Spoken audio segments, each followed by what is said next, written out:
রহস্য ও রোমাঞ্চকর গল্পের সমাহার আমাদের দ্য মিস্ট্রি টেলার। বাংলা সাহিত্যের উজ্জ্বলতম নক্ষত্রদের মধ্যে অন্যতম সত্যজিৎ রায়। জন্ম 2রা মে 1921। তাই এই মে মাসে সত্যজিৎ রায়ের প্রতি শ্রদ্ধা জানিয়ে আমাদের আজকের নিবেদন চিলেকোঠা। গল্প পাঠ ও অন্যান্য সমস্ত চরিত্রে শীর্ষেন্দু, গল্পের সূত্রধার আমি রৌনক।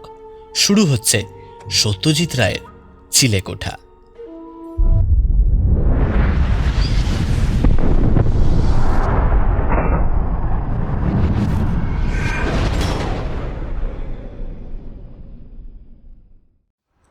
ন্যাশনাল হাইওয়ে নম্বর 40 থেকে ডাইনে রাস্তা ধরে 10 কিলোমিটার গেলেই ব্রহ্মপুর। মোড়টা আসার কিছু আগেই আদিত্যকে জিজ্ঞেস করলাম, কিরে, তোর জন্মস্থানটা একবার ঢুঁ মেরে যাবি নাকি? সেই যে ছেড়েছিস, তারপরে তো আর আসিসনি। তা আসেনি, বলল আদিত্য। 29 বছর। অবশ্যই আমাদের বাড়িটা নির্ঘাত এখন ধ্বংসস্তূপ। যখন ছাড়ি তখনই বয়স ছিল প্রায় 200 বছর। স্কুলটারও কি দশা জানি না। বেশি সংস্কার হয়ে থাকলে তো চেনাই যাবে না। ছেলেবেলার স্মৃতি ফিরে পাবো এমন আশা করলে ঠকতে হবে। তবে হ্যাঁ, নগাখুড়ো চায়ের দোকানটা এখনো থাকলে গলাটা একটু ভিজিয়ে নিলে মন্দ হয় না। ধরলাম ব্রহ্মপুরের রাস্তা। আদিত্যদের জমিদারি ছিল ওখানে। স্বাধীনতার বছর খানেকের মধ্যেই আদিত্যর বাবা ব্রজেন্দ্র নারায়ণ ব্রহ্মপুরের পাট উঠিয়ে দিয়ে কলকাতায় এসে ব্যবসা শুরু করেন। আদিত্য ম্যাট্রিকটা পাশ করেছিল ব্রহ্মপুর থেকেই। কলেজের পড়াশুনো হয় কলকাতায়। তখন আমি ছিলাম ওর সহপাঠী। 76-এ আদিত্যর বাবা মারা যান। তারপর থেকে ছেলেই ব্যবসা দেখে। আমি ওর অংশীদার এবং বন্ধু। আমাদের নতুন ফ্যাক্টরি হচ্ছে দেওদারগঞ্জে, সেইটে দেখেই ফিরছি আমরা। গাড়িটা আদিত্যরই। যাবার পথে ও চালিয়েছে, ফেরবার পথে আমি।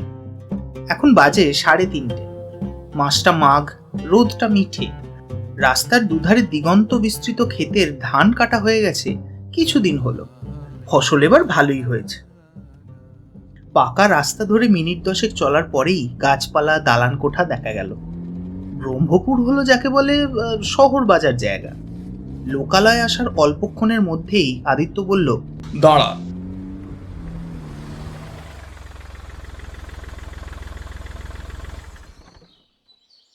বাঁয়ে স্কুল। গেটের উপর অর্ধচন্দ্রাকৃতি লোহার ফ্রেমের ভিতর লোহার অক্ষরে লেখা ভিক্টোরিয়া হাই স্কুল, প্রতিষ্ঠা 1872। গেট পেরিয়ে রাস্তার বাঁ পাশে খেলার মাঠ, রাস্তা শেষে দোতলা স্কুল বাড়ি। আমরা দুজনে গাড়ি থেকে নেমে গেটের সামনে গিয়ে দাঁড়িয়েছি। স্মৃতির সঙ্গে মিলছে? আমি জিজ্ঞেস করলাম।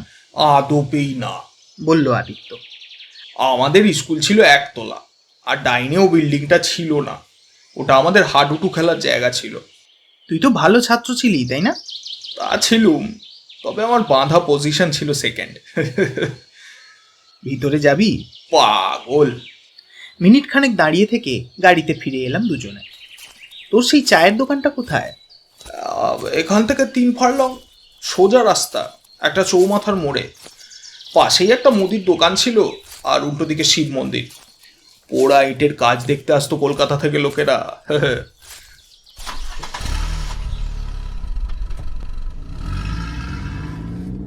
আমরা আবার রওনা দিলাম।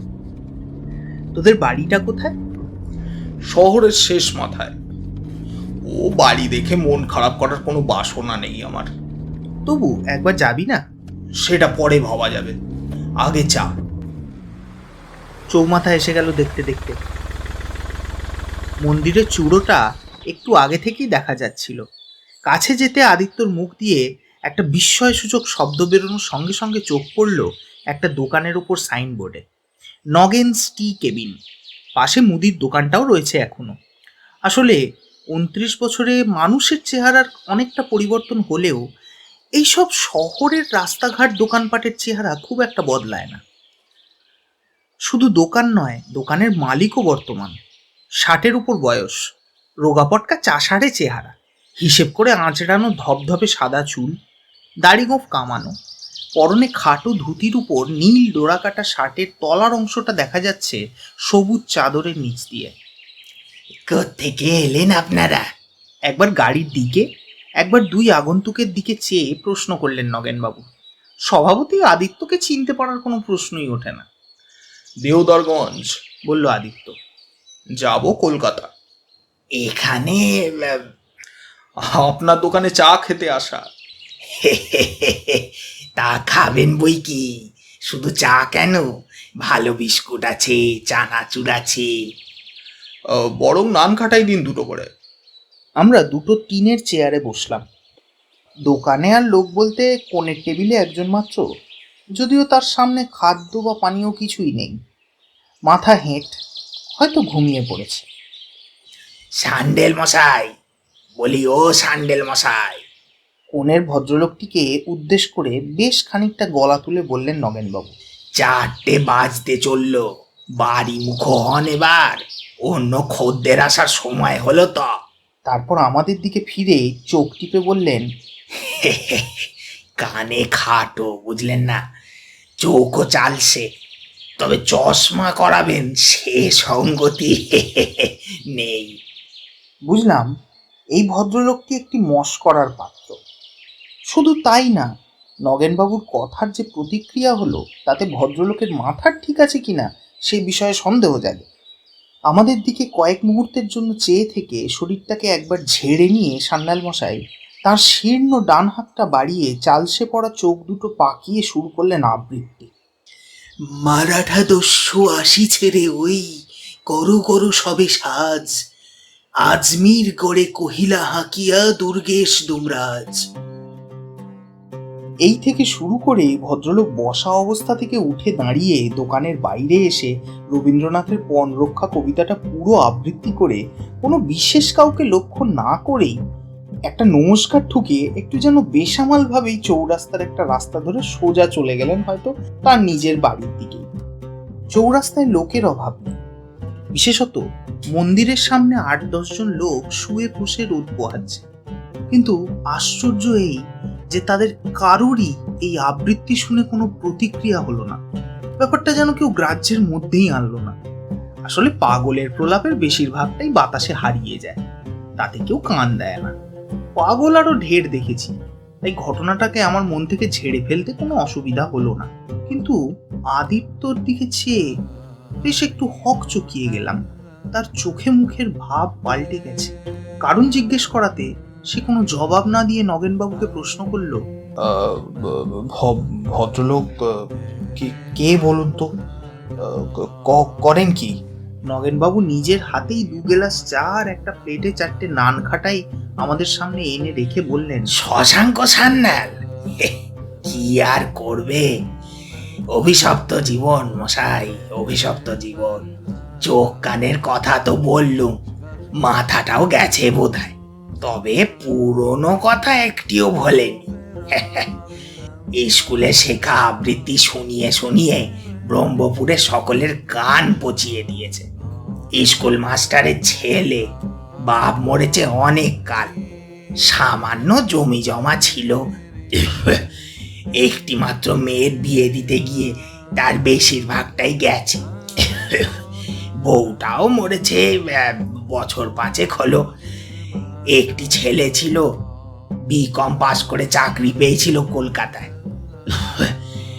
মিনি বাস থেকে পড়ে মারা গেছে গত বছর। সেই থেকেই কেমন যেন হয়ে গেছে। কোথায় কোথায় থাকেন? যোগেশ কোবরেজ ছিলেন ওর বাপের বন্ধু, তারই বাড়িতে একটা ঘরে থাকেন। ওরা দুবেলা দুটি খেতে দেন। আমার এখানে এসে চা বিস্কুট খান ওই কোণে বসে। পেমেন্টটিও করা চাই, কারণ আত্মসম্মান বোধটি আছে পুরো মাত্রায়। যদিও এইভাবে কতদিন চলবে জানি না, সব মানুষের সময় তো সমান যায় না। আপনারা কলকাতার লোক, ঢের বেশি দেখেছেন আমাদের চেয়ে, আপনাদের আর কি বলবো বলুন। যোগেশ কবিরাজের বাড়ি চড়কের মাঠটার পশ্চিম দিকে না? হ্যাঁ, আপনি তো জানেন দেখছি। ব্রহ্মপুরে কি? হ্যাঁ, ওই এককালে যোগাযোগ ছিল একটু। নগেনবাবুর কাছে অন্য খদ্দের এসে পড়ায় কথা আর এগোলো না। দাম চুকিয়ে উঠে পড়লাম। গাড়ির চারপাশে ছেলে ছোকরাদের একটু জটলা হয়েছে এরই মধ্যে। তাদের সরিয়ে দিয়ে গাড়িতে উঠলাম। এবার আদিত্য স্টিয়ারিং ধরল, বলল, আমাদের বাড়িটা একটু ঘুরপ্যাঁচার রাস্তা, আমিই চালাই। তাহলে বাড়িটা দেখার ইচ্ছে জেগেছে বল? ওটা এসেনশিয়াল হয়ে পড়েছে। তাকে দেখে মনে হলো আদিত্যকে জিজ্ঞেস করেও ওর মত পরিবর্তনের কারণটা এখন জানা যাবে না। ওর স্নায়ুগুলো সব টান টান হয়ে আছে। আমরা রওনা দিলাম।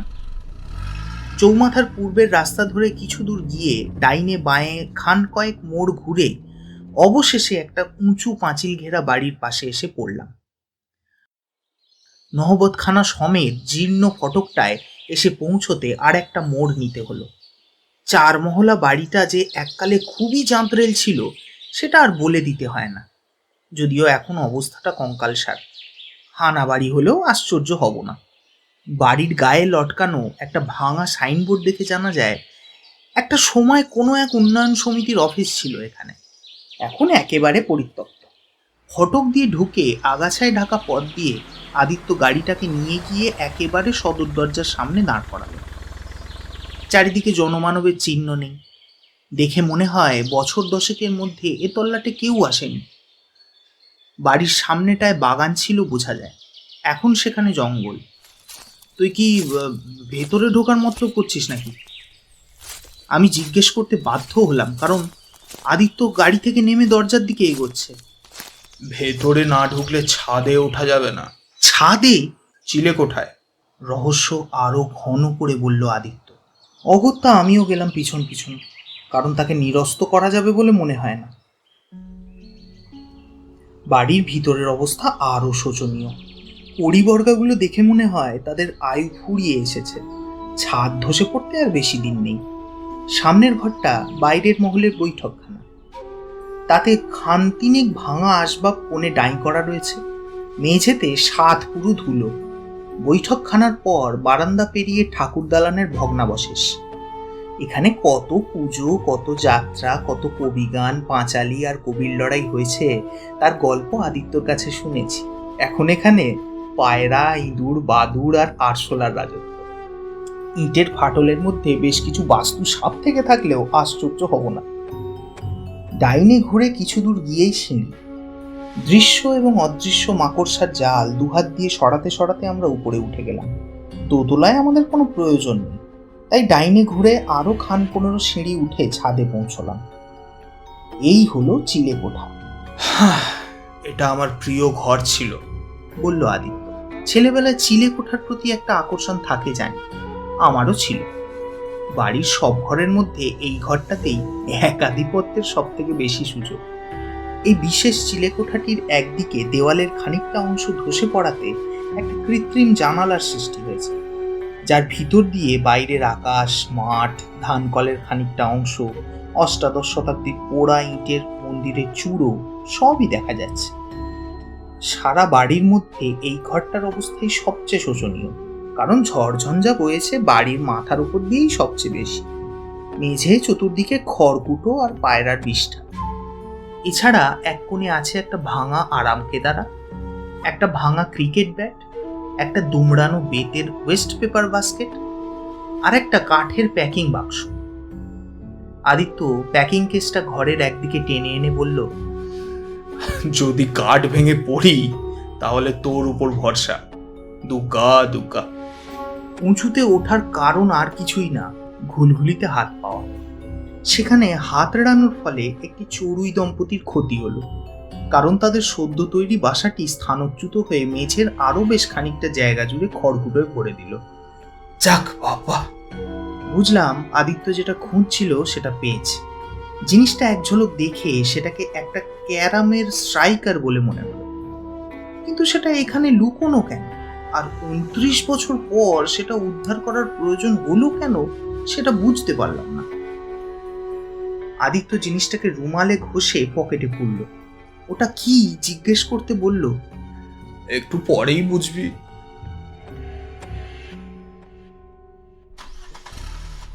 নিচে নেমে এসে গাড়িতে উঠে আবার ফিরতি পথ ধরলাম। চৌমাথার কাছাকাছি এসে আদিত্য একটা দোকানের সামনে গাড়িটাকে দাঁড় করালো।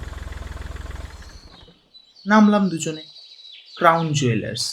দুজনে গিয়ে ঢুকলাম শ্যাকরার দোকানে। এই জিনিসটা একবার দেখবেন। পকেট থেকে বার করে পুরু চশমা পরা বৃদ্ধ মালিকের হাতে জিনিসটা তুলে দিল আদিত্য। ভদ্রলোক চাকতিটা চোখের সামনে ধরলেন। এবার আমি বুঝতে পেরেছি জিনিসটা কি। এ তো অনেক পুরনো জিনিস দেখছি। আগে হ্যাঁ, এই জিনিস তো আজকাল আর বড় একটা দেখা যায় না। এটা যদি একবারটি ওজন করে দেখে দেন। বৃদ্ধ নিকটিটা কাছে টেনে এনে তাতে কালশিটে পড়া চাকতিটা চাপালেন। নেক্সট স্টপ যোগেশ কবিরাজের বাড়ি। আমার মনের কোণে একটা সন্দেহ উঁকি দিচ্ছে, কিন্তু আদিত্যর মুখের ভাব দেখে তাকে আর কিছু জিজ্ঞেস করলাম না। কবিরাজ মশাইয়ের বাড়ির বাইরে দুটি বছর দশকের ছেলে বসে মার্বেল খেলছিল। গাড়ি আসতে দেখে তারা গভীর কৌতূহলের সঙ্গে খেলা ছেড়ে উঠে দাঁড়ালো। তাদের জিজ্ঞেস করতে বলল সান্যাল মশাই থাকেন সদর দরজা দিয়ে ঢুকে বাঁ দিকের ঘরে। সামনের দরজা খোলাই ছিল, বাঁয়ের ঘর থেকে আওয়াজ পাচ্ছিলাম। আরো এগোতে বুঝলাম সান্যাল মশাই আপন মনে আবৃত্তি করে চলেছে, দেবতার গ্রাস। আমরা ঘরের দরজায় মুখ দিয়ে দাঁড়াতেও সে আবৃত্তি চললো যতক্ষণ না কবিতা শেষ পংক্তিতে পৌঁছয়। আমরা যে এসে দাঁড়িয়েছি সেটা যেন তার খেয়ালই নেই। একটু আসতে পারি? আদিত্য জিজ্ঞেস করলো আবৃত্তি শেষ হবার পরে। ভদ্রলোক ঘুরে দেখলেন আমাদের দিকে। আমার এখানে তো কেউ আসে না। ভাবলেশহীন কণ্ঠস্বর। আদিত্য বলল, আমরা এলে আপত্তি আছে কি? আসুন। আমরা ঢুকলাম গিয়ে ঘরের ভিতর।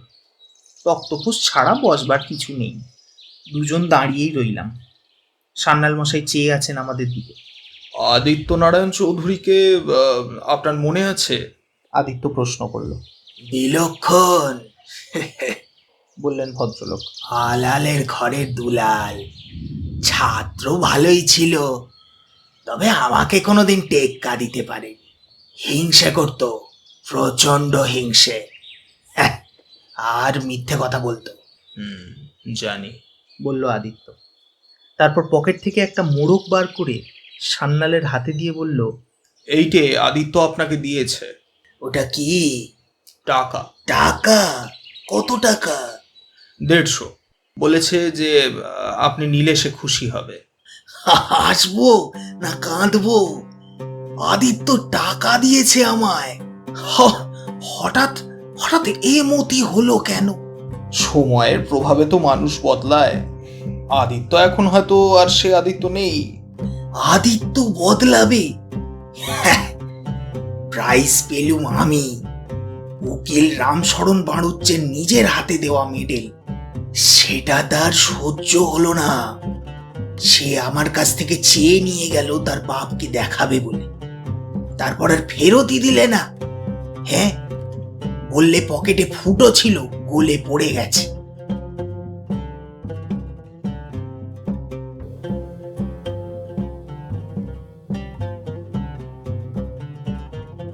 এটা সেই মেডেলেরই দাম, আপনার পাওনা। সান্যালের চোখ কপালে উঠে গেল। ফ্যাল ফ্যাল করে আদিত্যর দিকে চেয়ে থেকে বলল, মেডেলের দাম কিরকম? সে তো বড় জোর 5 টাকা। রূপোর মেডেল তো। রূপোর দাম 30 গুণ বেড়ে গেছে। বটে? আশ্চর্য, এ খবর তো জানতুমই না। তবে সান্যাল মশাই হাতের 15টা 10 টাকার নোটের দিকে দেখলেন। তারপর মুখ তুলে চাইলেন আদিত্যর দিকে। এবার তাঁর চোখে মুখে এক অদ্ভুত নতুন ভাব। বললেন, এতে যে বড় চ্যারিটির গন্ধ এসে পড়ছে আদিত্য। আমরা চুপ। সান্যাল মিটি মিটি চোখে চেয়ে আছেন আদিত্যর দিকে। তারপর মাথা নেড়ে হেসে বললেন, তোমার ডান গালের ওই আঁচিল দেখে নগাখুড়োর চায়ের দোকানেই আমি চিনে ফেলেছি তোমায়। আমি বুঝেছি তুমি আমায় চেনোনি, তাই সেই প্রাইজের দিনের কবিতাটাই আবৃত্তি করলুম। যদি তোমার মনে পড়ে, তারপর যখন দেখলুম তুমি আমার বাড়িতেই এলে, তখন কিছু পুরনো ঝাল না ছেড়ে পারলুম না। ঠিকই করেছো, তোমার প্রত্যেকটা অভিযোগ সত্যি। কিন্তু এই টাকাটা তুমি নিলে আমি খুশি হব। মাথা নাড়লেন শশাঙ্ক সান্যাল। টাকা তো ফুরিয়ে যাবে আদিত্য, বরং মেডেলটা যদি থাকতো তাহলে নিত। আমার ছেলেবেলার ওই একটি অপ্রিয় ঘটনা আমি ভুলে যেতুম মেডেলটা পেলে। আমার মনে আর কোনো খেদ থাকতো না। চিলেকোঠাতে 29 বছর লুকিয়ে রাখা মেডেল যার জিনিস, তার কাছেই আবার চলে এলো।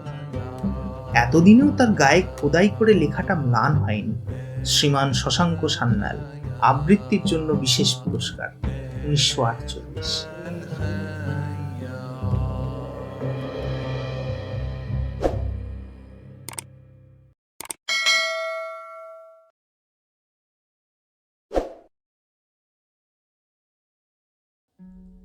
শুনছিলেন সত্যজিৎ রায়ের রচনা চিলেকোঠা।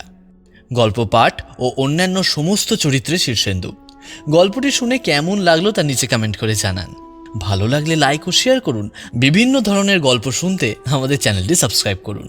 ফিরছি খুব তাড়াতাড়ি আর একটি রোমহর্ষক গল্প নিয়ে। আমাদেরকে সাপোর্ট করার জন্য আপনাকে অসংখ্য ধন্যবাদ।